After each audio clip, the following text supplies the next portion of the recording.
Naaprubahan din po ng IATF ang bagong country risk classification na mag-take effect simula sa linggo, January 16, 2022 hanggang January 31, 2022. Ang mga sumusunod na bansa, teritoryo o jurisdictions ay nasa ilalim ng red list.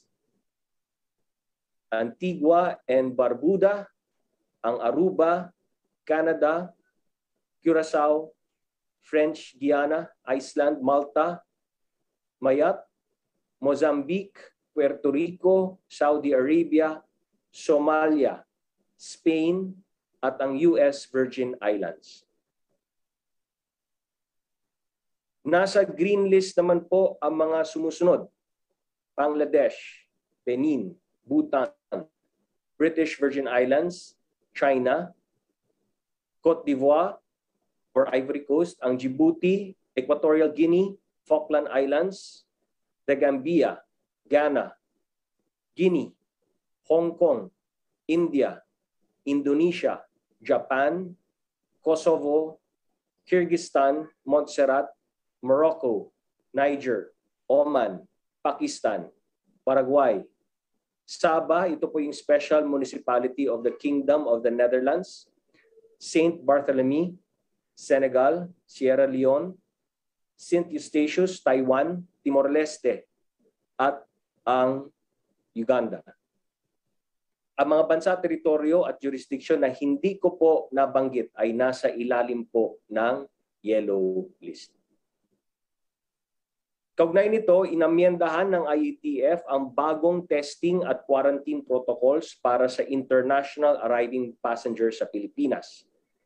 Pumunta muna po tayo sa green list countries, jurisdictions, and territories. Ito po, fully vaccinated international arriving passengers shall be required to present a negative RT-PCR test taken within 48 hours prior to departure from country of origin.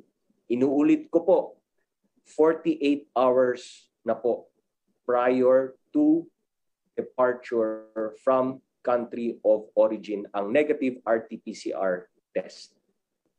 Pagdating po ng Pilipinas, hindi na sila kailangan mag-mandatory facility-based quarantine. Again, ito po yung para sa mga mula sa green list countries, jurisdictions, and territories. Pero kailangan nila mag-self-monitor ng sintomas sa loob ng 7 araw with the first day being the date of arrival.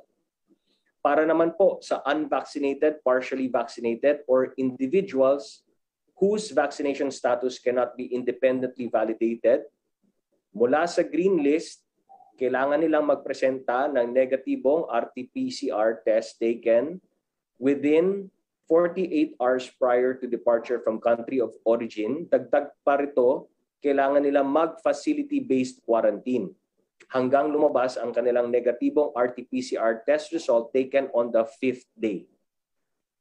Pagkatapos po nito, kailangan nilang mag-self-monitor ng 14 na araw with the first day being date of arrival. Samantala, ito naman po ang protocols for the yellow list countries, jurisdictions, and territories para sa mga fully vaccinated. Kailangan nilang magpresenta ng negatibong RT-PCR test result taken within 48 hours prior to departure from country of origin. Pagdating po ng Pilipinas, kailangan nilang mag-facility-based quarantine with an RT-PCR test taken on the 5th day, with date of arrival being the first day. Kung magnegatibo ang resulta, maaari na silang ma-release for completion of home quarantine. Home quarantine up to the 7th day from date of arrival. Para naman po sa mga unvaccinated, partially vaccinated, or whose vaccination status cannot be independently validated, mula sa yellow list, kailangan nilang magpakita ng negatibong RT-PCR test result taken within 48 hours prior to departure from country of origin. Pagdating po ng Pilipinas, kailangan nilang mag-facility-based quarantine with an RT-PCR test done on the 7th day, with date of arrival being the first day. Kung magnegatibo po, maaari na sila ma-release for completion of home quarantine up to the 14th day from date of arrival.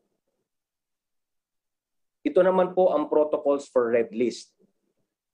Pinapayagan na po ang inbound international travel ng lahat ng sa red list within the last 14 days prior to arrival to any port in the Philippines. I repeat, the inbound international travel of all persons coming from or who have been to red list countries, jurisdictions, and territories within the last 14 days prior to arrival to any port of the Philippines shall now be allowed. At para sa kanilang quarantine protocols mula sa red list, ito para sa mga fully vaccinated coming from the red list countries, jurisdictions, and territories. Kailangan nilang mapakita ng negative RT-PCR test result taken within 48 hours prior to departure from country of origin. Pagdating po ng Pilipinas, kailangan nilang mag-facility-based quarantine with an RT-PCR test taken on the 7th day, with date of arrival being the 1st day. Kung mag-negatibo, maaari silang ma-release from facility quarantine provided na kompletuhin po nila ang home quarantine up to the 14th day from date of arrival. Para naman po sa unvaccinated, partially vaccinated, or whose vaccination status cannot be independently validated, mula sa red list, kailangan nilang magpresenta ng negatibong RT-PCR test result taken within 48 hours prior to departure from country of origin. Pagdating po ng Pilipinas, kailangan nilang mag-undergo sa facility-based quarantine with an RT-PCR test done on the 7th day with date of arrival being the 1st day. Maaari silang ma-discharge matapos makumpleto ang 10-day facility-based quarantine. Regardless of a negative RT-PCR test result, kailangan lang kumpletuhin ang 10-day facility-based quarantine. Pagkatapos po, they shall observe home quarantine until the 14th day with date of arrival being the 1st day. Samantala, itong negative pre-departure RT-PCR test taken 72 hours prior to departure, which was our previous protocol, shall be honored until January 19, 2022, 12:01 a.m. lamang. Again, yung negative pre-departure RT-PCR tests taken 72 hours prior to departure shall be honored only until 0001 hour of 19 January 2022.